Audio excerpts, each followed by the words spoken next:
Oh, okay. So, ayan. Laya na si Madam De Lima. 'Di ba? According na rin sa mga expose noon ni Queen Bojaquera. Hoy, wag kang ganyan, ginako. Natuloy na nga. O, nakapagpiyansa. 200, how much? Diyos ko, day.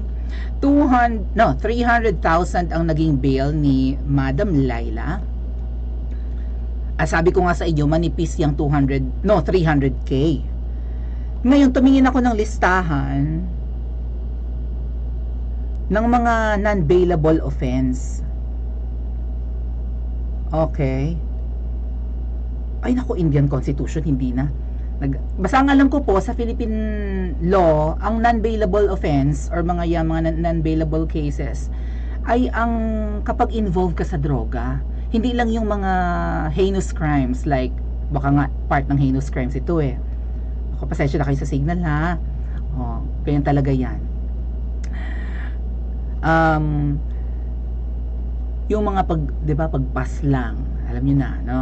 Yan, panggagahasa. Yan. Siguro yung mga terorismo. Yan, mga non-bailable eh. Corruption, yung matindi, like, dapat non-bailable yan. Kung hindi pa man. Pero sa batas natin parang ganon. Buffering na naman daw tayo. Ngayon, ang droga kasama dyan sa non-bailable offense. So, bakit nakapagpiyansa? At sabi ko nga, manipis ang 300k, maning-mani yan. Di nagse-celebrate ngayon si Anes. Ang kampo ni, alam nyo na, happy sila. Sandali ha. Moment of triumphant daw ito, mga ate at kuya. Talaga ba? Diyos ko, si Sisa nakakalibad. Naku! Ay, talagang laman ng lahat ng balita. Sandali nga. Isa-isahin natin, ha? Pahayag ni De Lima muna. Buffering ka pa rin talaga. Pagpasensyahan nyo na yung signal mga ate at kuya. Pero sa ating short video, hindi po yan magbabuffer. Sa live lang, sabi ko nga sa inyo, sumasablay talaga pag live, no? Hindi reliable kahit fiber connection na. So ito, ayan si Madam.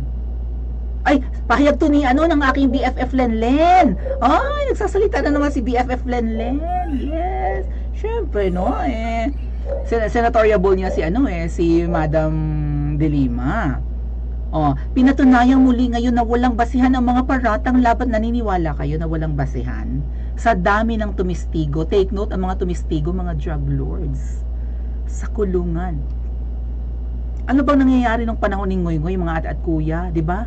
Nakakapagpasok ng mga beer, nakakapag-concert ang mga drug lords, nakakapasok ang mga tilapia, yun yung code name, di ba? Tilapia sa mga artista na at mga babae na alam nyo na, jujugjugin ng mga willing to pay and can afford, di ba?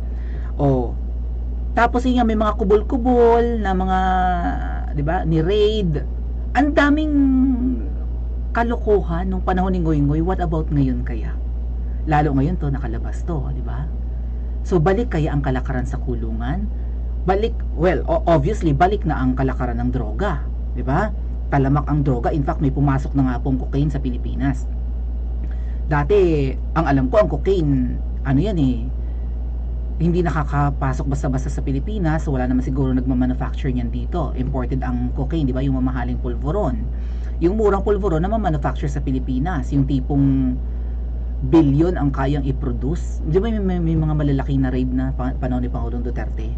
Na raid yung mga, yung hindi lang mga drug den, mga atit kuya, laboratory na. Malalaking laboratory in Pampanga, kung saan-saan pa. Na kaya mag-produce ng billion-billion worth ng shabu in a day, mga ate at kuya. So ang lakas ng drug trade nung panahon ni Ngoy-Ngoy. Mabuti na lang umupo yung Pangulong Duterte, di ba? So nasasabing walang daw basihan ang lahat ng mga paninira at alam niyo, dito ako naniniwala kahit yan dami sinabi ni Lenlen. Dito ako naniniwala, mga ate at kuya, na parang yung hustisya sa Pilipinas, or is it really justice, ay para lang sa mayayaman. Tama yung kanta ni ni Bamboo. At ang tissue ay para lang sa mayayaman, hanggat may katsulok, di matatapos itong gulo. Sabi ni Bamboo, no? Then yung Tatsulok yata yung nakanta, the triangle daw. So, you know, the network, the pyramid, the scam, the syndicate. Ano pa nga yun? Hindi pulat dilaw, tunay na magkalapan. Oh my God! Bamboo! Hindi ka ni Bamboo, naalala nyo yun? Hindi pulat dilaw, tunay na magkalaban. Yung Tatsulok nga. Ay magkakampi nga ang pulat dilaw ngayon mga ate at kuya. At least yung pula na kulay ni Popshi Kels or ni Kuting at ang dilaw na kulay ng yan, ni Delima. Kaya PRRD delikado ka, bakit? Pero anyway, bago tayo pumunta dyan, pumunta tayo dito sa pahayag ni Delima. Si Sisa tuwang-tuwa, happy si Sisa sa ganap. Ayan na. Sa wakas na nakalaya na po ako. For years, my whole being has been crying out for justice and for freedom. Yeah. Kung ikaw ay makakasuhan, makukulong, tapos mahirap ka lang, baka nga mamaya kahit inosente ka, hindi ka makalaya, mabubulo ka na lang sa kulungan, di ba? Pero kapag mayaman, naalala niyo yung may nahuling Kush? Yung taga Las Piñas na anak nung Tambakulaw? It involved di ba, prohibited substance and non-bailable. Sabi ko, naku, nung ako ay Ensaymada Vloggers pa, nakakaawa naman yung anak ni Anes, ni Tambakulaw. Biro mo, nakulong, ay walang piyansa yan. Lagot, paano yan? Hindi naman niya pwedeng pakialman yung kasi, di ba, Secretary of Kinemeltic si Tambakulaw. Naku, nakakaawa naman. Ay, Diyos ko. Ay, mahi ka, nakalaya. High grade Kush ang na-receive nun huli, caught in the act, right? Na tumanggap siya ng package na high grade Kush ordered abroad. Imported Kush, laya. Ay ngayon to laya, ay PRRD. Kakaiba ang nangyayari ngayon sa gobyerno natin. Mag-ingat kang talaga. I've been praying so hard for this day to come, blah blah blah blah. Parang masyadong banal, no? Nagdadasal daw. Kanina siya nagdadasal. Alam niyo po, apakasakit na ang makulong ka ng wala kang kasalanan, blah blah blah. Wala. Really? Hindi ikaw magsasabi na wala kang kasalanan. Yung mga taong nakasaksi, mga taong nakapalibot sa'yo yun, pwede sila magsabi na wala talagang kasalanan yan. Si Lenlin, wala daw kasalanan si Delima. Paano naman yung mga, di ba, yung mga, kasi may mga picture nga si Madam sa sa mga drug lords na mini-meet up, like may picture siya in Baguio City, right?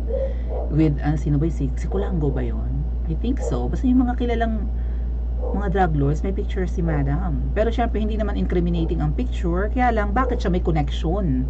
At bakit niya kinakausap? At bakit niya kakilala, ka-close? Tapos, na pinagbibintangan pa nga yung kanyang driver, di ba, na parang bagman, collector? May Junel, may Ronnie Dayan, right? Tapos yung Ronnie Dayan na driver niya nakapagpagawa ng magandang bahay.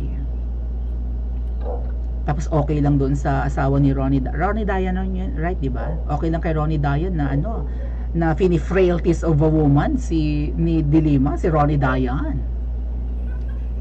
Mga kahinaan ng kababaihan, pagkakamali, flaws ng frailties of a woman. Proud pa siyang gumanon kay Mel Chanco.